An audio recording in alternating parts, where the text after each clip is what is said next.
Welcome to Sword Shield 777. I pray that this message reaches the people that need to hear it. Have you ever had a bad choice come back and haunt you? Who hasn't? No medicine goes down more bitterly than your own. Here begins the story of Jacob, 3 generations after Abraham.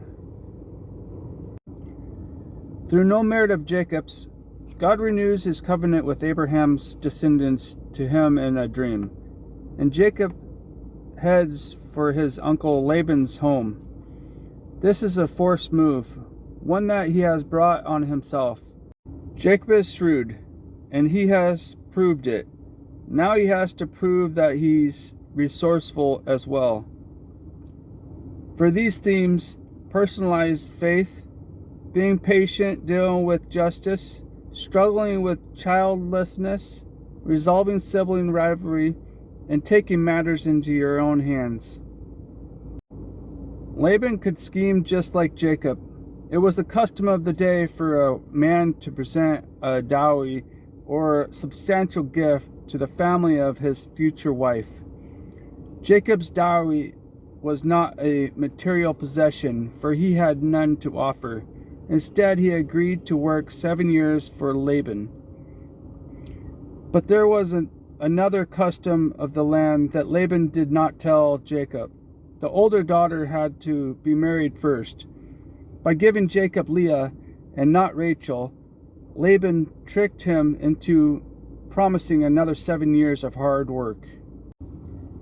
Jacob was enraged when he learned that Laban had tricked him. The deceiver of Esau was now deceived himself. We quickly become upset at an injustice done to us, yet we excuse, justify, or ignore the injustice that we do to others. Be careful how you treat others, because poor choices have a way of coming back to haunt you.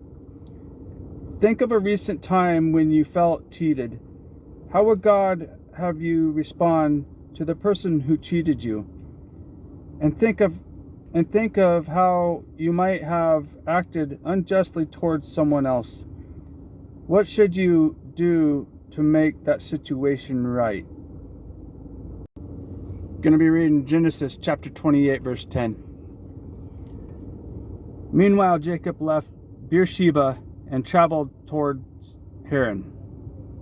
Going to be reading Genesis chapter 29 verses 15 through 27. Laban said to him, "You shouldn't work for me without pay just because we are relatives. Tell me how much your wages should be." Now Laban had 2 daughters. The older daughter was named Leah, and the younger one was Rachel. There was no sparkle in Leah's eyes, but Rachel had a beautiful figure and a lovely face.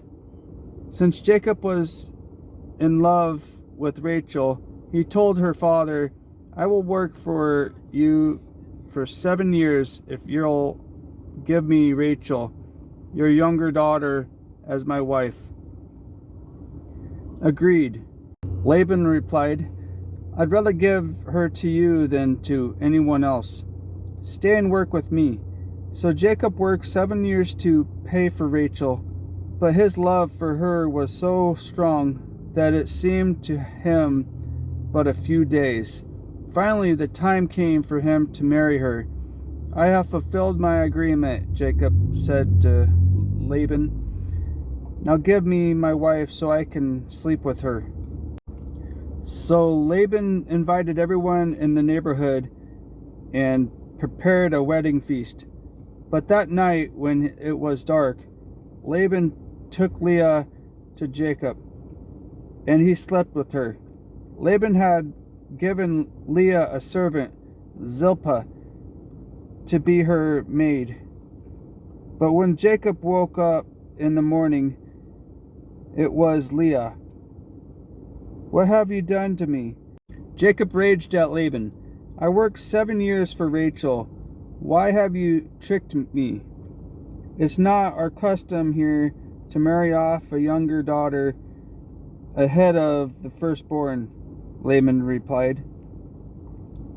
But wait until the bridal week is over. Then we'll give you Rachel, too, provided you promise to work another 7 years for me. Going to be reading Genesis chapter 30, verse 43. As a result, Jacob became very wealthy with large flocks of sheep and goats, female and male servants, and many camels and donkeys.